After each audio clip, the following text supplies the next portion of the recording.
niatkan dulu. Yang penting niat aja dulu. Ya, segala sesuatu itu tergantung dari niatnya, Bung Rian. Ya Erika ya.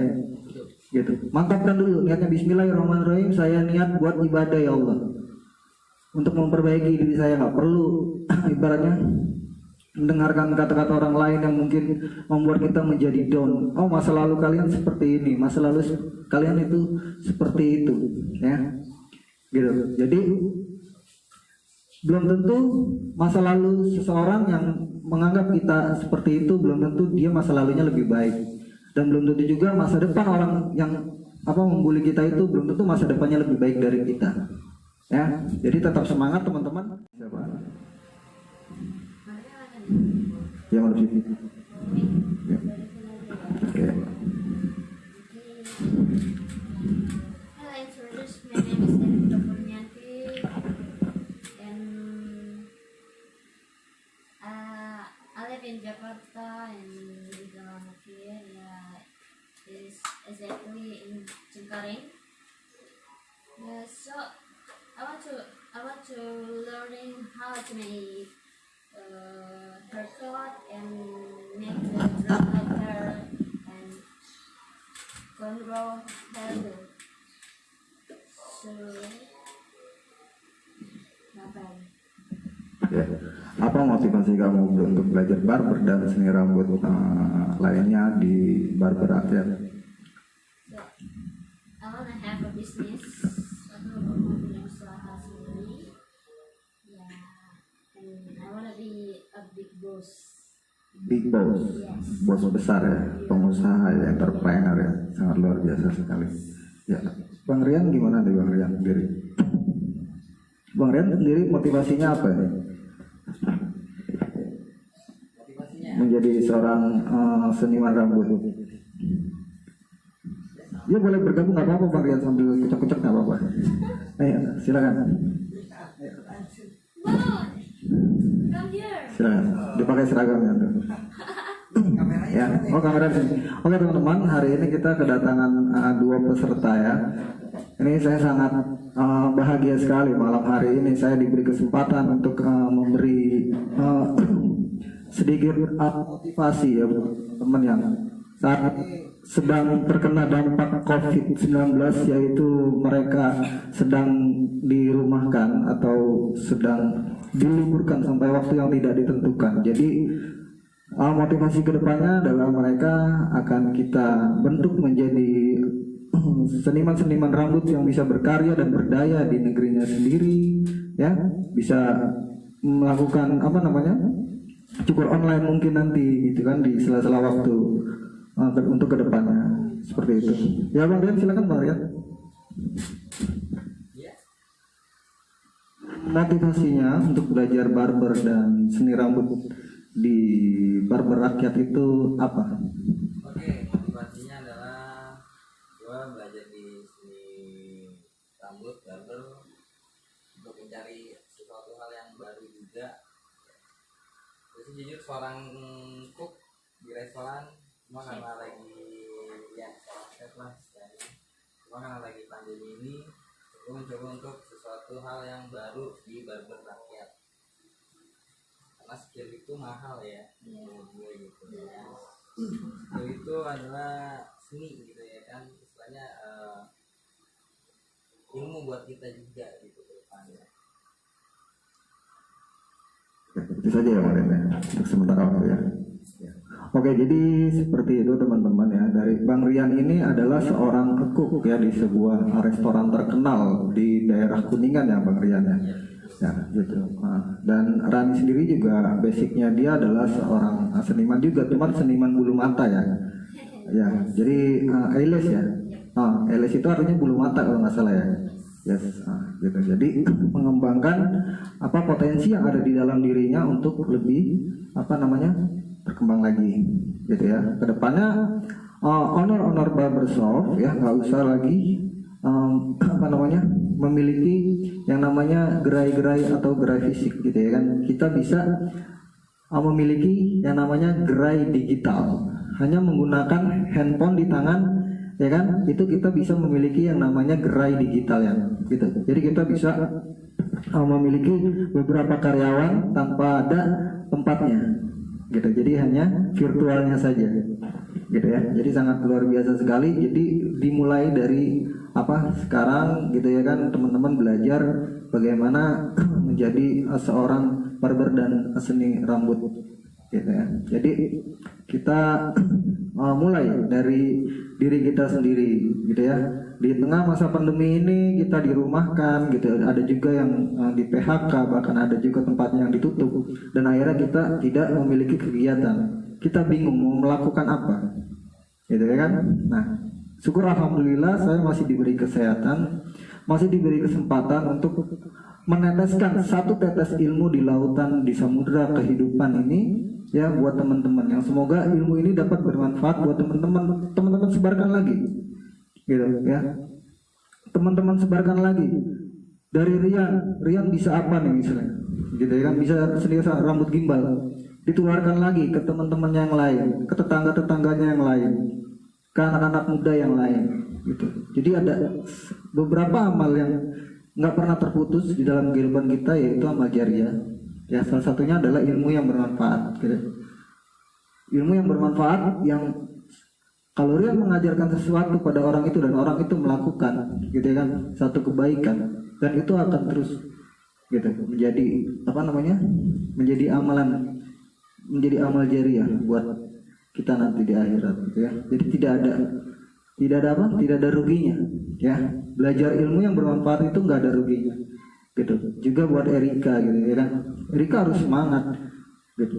Mungkin aku punya satu kesibukan, aku punya banyak tanggung jawab, tapi belajar satu hari itu kita luangkan waktu selama 2 jam, kita fokuskan untuk untuk belajar ilmu yang insya Allah bermanfaat buat Erika di masa depan, gitu ya kan. Bisa Erika salurkan lagi menjadi ilmu yang bermanfaat buat teman-teman Erika yang lain, gitu ya kan.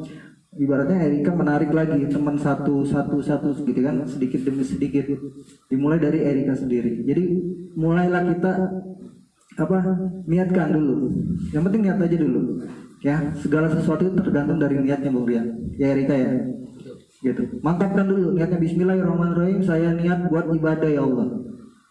Untuk memperbaiki diri saya, nggak perlu ibaratnya mendengarkan kata-kata orang lain yang mungkin membuat kita menjadi down. Oh, masa lalu kalian seperti ini, masa lalu kalian itu seperti itu, ya, gitu. Jadi belum tentu masa lalu seseorang yang menganggap kita seperti itu, belum tentu dia masa lalunya lebih baik, dan belum tentu juga masa depan orang yang membuli kita itu belum tentu masa depannya lebih baik dari kita, ya. Jadi tetap semangat teman-teman.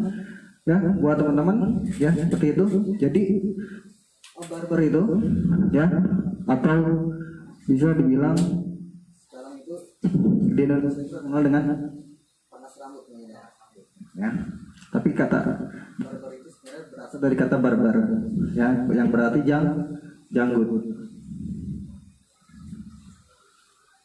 ya. Atau jenggot, gitu. Jadi kalau itu apa sih, gitu ya kan. Asal mula sejarahnya adalah jadi zaman dahulu kala, ya, seorang barber, ya, itu dia sudah mewakili, ya, dia itu adalah, gitu, ya. Jadi mengerjakan janggut laki kebanyakan nggak ada, ya, gitu. Jadi diperjelas lagi, kalau you are a barber, ya udah nggak usah pakai man lagi, barber ya barber, gitu. Jadi nggak usah barberman, gitu ya. Jadi I am a barber, ya kan, saya adalah seorang barber, gitu ya. Jadi kata muasalnya itu adalah dari yang janggut, dari barbar, gitu. Jadi zaman dulu itu cowok itu identik dengan janggutnya, gitu ya. Jadi kalau orang ke barber itu dia biasanya bersihin jenggotnya. Beda sama sekarang, ya. Sekarang ada barber yang pedicure, gitu ya kan. Gitu. Jadi sudah berkembang seiring zaman, gitu ya. Tapi pada sejarahnya itu seperti itu, Bung Rian. Ya, sama juga seperti lampu purpul. Ya, ini lampu purpul itu adalah lampu penanda, ya. Barber pole ya, nama lampu penanda ya.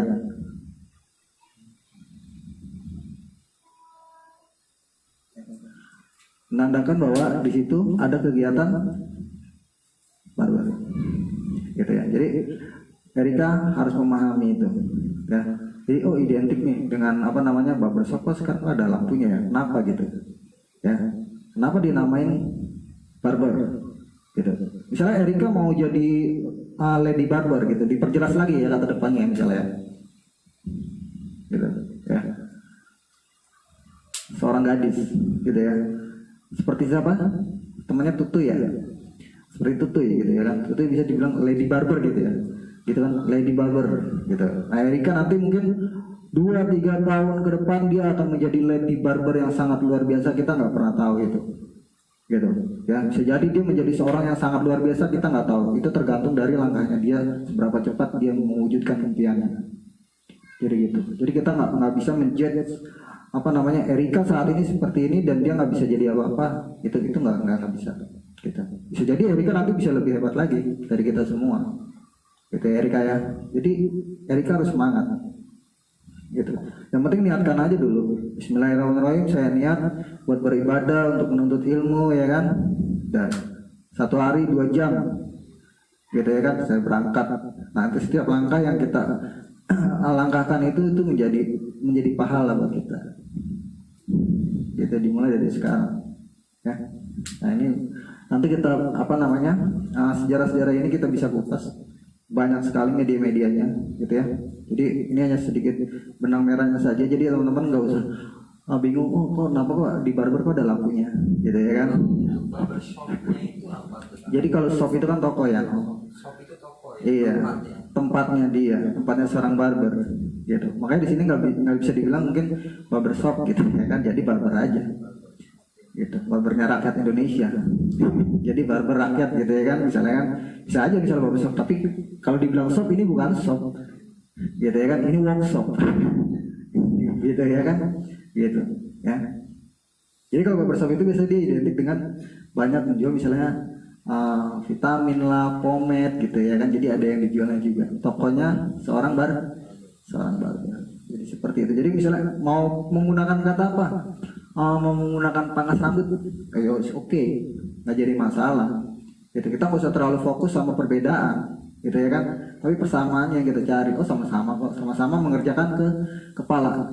Ya, jadi buat teman-teman nih, Erika, ya, Erika pikirannya yang pecah-pecah itu dibuang aja dulu, fokus, gitu ya kan. Selama 2 jam ini fokus, ya.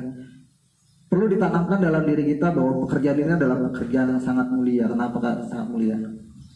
Ada yang bisa jawab nggak? Kenapa pekerjaan tukang cukur itu adalah pekerjaan yang mulia? Erika, Riano, Bisa membuat orang tampan mungkin, ya, ya. Saya bantu jawab, ya. Karena pekerjaan ini nggak sembarangan orang boleh megang kepala orang. Ingat itu. Misalnya Erika, kepalanya dipegang, marah nggak kadang-kadang? Marah. Riano, ya kan? Tiba-tiba ada yang pegang kepalanya, pasti marah nggak? Kepala gua udah dipitrain loh, gitu ya kan? Tapi tukang cukur, seorang raja, seorang sultan, ya kan? Seorang presiden, seorang jenderal pun, pak miring dia. Gitu. Jadi ini adalah pekerjaan sangat mulia, bagian dalam tubuh manusia ini, ya kan, pada inderanya, gitu ya kan. Kepala itu adalah bagian yang sangat dimuliakan, gitu. Dan hanya tukang cukur yang bisa pegang itu kepala, gitu. Jadi pekerjaan tukang cukur ini adalah pekerjaan yang mulia, jadi bangga, ya. Jadi ini adalah pekerjaan yang mulia, nggak sembarangan orang bisa pegang orang, gitu. Jadi tanamkan itu, gitu. Di dalam tubuh manusia ini, ya, ada satu bagian, ya kan, yang sangat mulia, yaitu bagian kepala. Dan tukang cukurlah yang pegang kepalanya itu, gitu. Jadi ini bukan pekerjaan yang ecek-ecek, gitu. Ini adalah pekerjaan yang sangat mulia, gitu. Makanya kita dalam bekerja itu harus ditanamkan yang namanya etika, ya. Pertama adalah skill, ya. Ya. SKA ya. Biasanya SKA ya. Terus knowledge. Terus apa?